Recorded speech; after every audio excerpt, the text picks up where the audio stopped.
WhatsApp guys, धुरंधर 2 movie क्यों बनी target? भाई कंट्रोवर्सी क्या क्या हो रही है मूवी के अराउंड देख लेते हैं। आज की वीडियो है, काफी इंटरेस्टिंग होगी। चैनल पर तो प्लीज सब्सक्राइब वीडियो कर दे लाइक 1 2 3 गो। दोस्तों, सोशल मीडिया हो या न्यूज चैनल्स हो, धुरंधर 2 को लेकर चर्चा चालू है। कुछ इसे मास्टरपीस बोल रहे हैं तो कुछ इसे पॉलिटिकल प्रोपेगेंडा का टैग दे रहे हैं। लेकिन क्या वाकई सच इतना ब्लैक एंड व्हाइट है?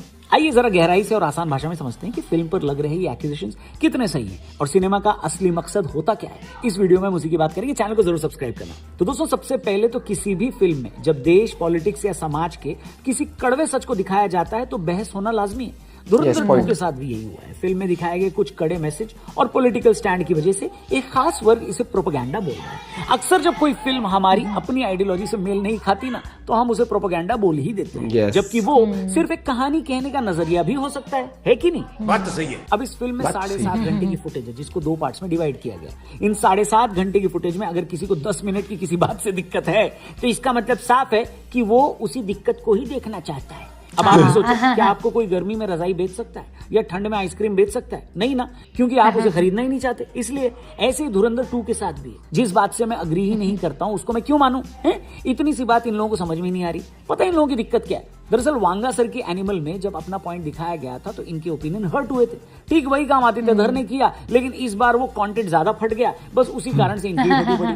दरअसल उनको फिल्म की आइडियोलॉजी से भी दिक्कत नहीं है, उनको दिक्कत है उसे दिखाने वाले से, जिसने न तो उरी में उनके ओपिनियन को तरजीह दी और न ही पहले पार्ट में उनके ओपिनियन को सीरियसली लिया। ये तैयार बैठे रहते हैं फिर। अब जरा बात करते हैं कि क्या इससे पहले कोई ऐसी फिल्म नहीं बनी जिसमें कोई खास आइडियोलॉजी हो। राजी की बात कर लेते हैं। हरिंदर सिक्का की लिखी गई बुक कॉलिंग सहमत से कहानी को उठाया गया और जब फिल्म में उसे बनाया गया तो अलग ही दिखा दिया। हरिंदर सिक्का जी ने साफ साफ कहा है कि जिस तरह से फिल्म में जो मेन कैरेक्टर है यानी आलिया भट्ट फिल्म में रोती हैं, दरअसल उनकी किताब में उनका इस तरह का कैरेक्टर था ही नहीं। लेकिन इस फिल्म को देखकर उस टाइम पर ज्यादातर लोगों ने इसे प्रोपेगेंडा नहीं बोला है। क्यों नहीं बोला भाई? राजी में एजेंट रोते हुए कहती है, क्या कहती है? मुझे अपने घर जाना है। और धुरंधर का एजेंट क्या कहता है कि मेरे देश के अंदर घुसकर हमला किया, मैं ऐसे लोगों को मार डालूंगा। फर्क साफ है। ऐसे मिशन कश्मीर में जहां एक आतंकी का डिलेमा दिखा गया। अब लॉजिकल सवाल तो यह है कि एक आतंकी अपने दिमाग में क्लियर होता है कि उसका मिशन क्या है। लेकिन उस फिल्म से भी किसी को दिक्कत नहीं हुई। क्यों नहीं हुई?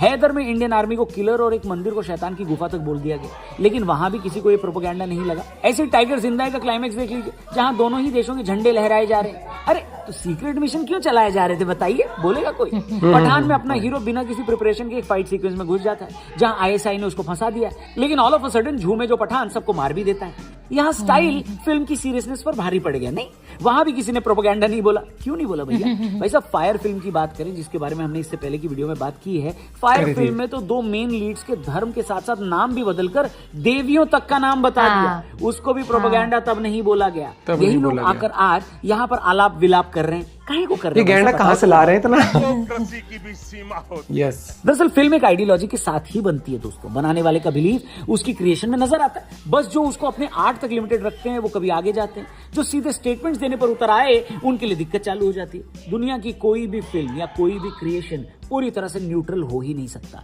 चाहे वो पेंटिंग हो, किताब हो या फिल्म, वो हमेशा किसी न किसी विचार का समर्थन करती है। खैर, समर्थन से याद आया, धुरंधर द रिवेंज को ग्लोबली जो समर्थन मिला है भाई साहब, 1 नंबर। कलेक्शंस में उबाल आया है, बवाल काटा हुआ है। प्रोपेगेंडा के शोर के बीच जनता का फैसला सबसे ऊपर होता है, ये बात तो सही है। धुरंधर 2 ने बॉक्स ऑफिस पर जो झंडे गाड़े हैं वो हैरान करने वाला है। फिल्म ने अब तक इंडियन मार्केट में 500 करोड़ से ज्यादा का बिजनेस कर लिया है। ये फिल्म सबसे तेज 100 करोड़ क्लब में शामिल होने वाली टॉप फिल्मों में शुमार हो गई है। और सिर्फ भारत ही नहीं, विदेशों में भी फिल्म को जबरदस्त रिस्पॉन्स मिला है, जो ये साबित करता है कि लोग फिल्म की कहानी से जुड़ रहे हैं।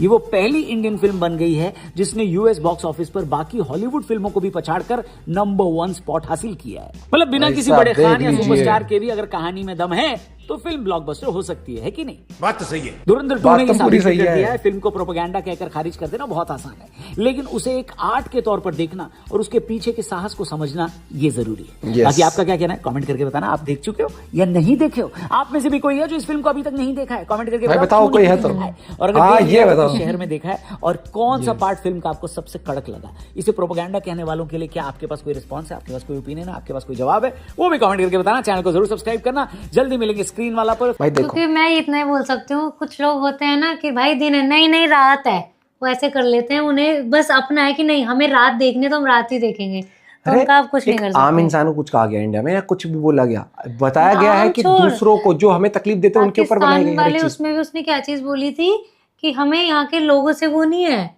देखा था ना अगला बंदा तो बोल रहा है हमें यहाँ के लोगों से, हमारी जंग यहाँ के लोगों से नहीं है, यहाँ के आतंकवादी से जो तुम्हारे लिए भी उतने हाँ। खतरा। और कल परसों इनके लोग क्या बोल रहे थे वो वीडियो देख के, मेजर इकबाल जिंदाबाद, हम हाँ, लौटेंगे। जय। तो हम वो तो खुद ही तुम्हारी इमेज बचा रहे हो, तुम खुद ही अपनी इमेज की धज्जियां उड़ा, और ऐसे ही कुछ यहाँ भी बैठे हैं। और दूसरी बात ये आ जाती है भाई, देखो इंडिया को कैसे ड्रग्स के तरीके से पेनिट्रेट कर रखा था एक टाइम पर, कितना अच्छी मूवी है, देखनी है देखो, नहीं देखनी है मत देखो। हाँ वो क्योंकि पता है क्या, ये चीज मैंने देख ली, वो मूवी सक्सेसफुल है और हो रही है, जिन्हें देखना है वो तब भी देखेंगे। नहीं जिनको जो क्रिटिसाइज कर रहे हैं वो सबसे पहले जाके देख रहे हैं, तब भी तभी तो क्रिटिसाइज कर पाएंगे, उसके बाद तो कर ही नहीं सकते। कई वो होता है ना कि हमें कमी निकालनी है, तुम कमी निकालो, कुछ निकालो। एक मूवी जब बनी है, आपको फील गुड फैक्टर दे रही है, बहुत चीजें आपको समझा भी रही है सही तरीके से, लेकिन उसके बाद भी वो चुल बनी हुई है। एक तो सेक्युलरिज्म के सीईओ वाली बात आ जाती है ना, मुझे या तो मेरे को फनी लगता है, मेरे को कहने का मतलब होता है कि जब श्याम शर्मा शो की वीडियोस हमने रिएक्ट करी, आप देख लेना कि और मूवी का भी डायलॉग रिजेंबल होता है कि वो देश के अंदर ही बहुत सारे लोग हैं जिनसे हमें खतरा है, क्योंकि माइंडसेट उनका वो है। आप देखो ना अतीक वाले केस को किस तरीके से जोड़ के दिखाया था, और ये बताया ना नोटबंदी के बाद से ये पत्थरबाजी में भी कितना कंट्रोल होता। क्यों? तब पैसे मिल जाते थे इनको, और वो फेक करेंसी जो सर्कुलेट हो रही थी, इनको तो वही चाहिए था, अब है नहीं देने के लिए, तो कहाँ दिखते हैं फिर आपको। बहुत फर्क होता है, चीजें कड़ियों से जुड़ती है। मिलते हैं वीडियो के साथ, बाय बाय, टेक केयर।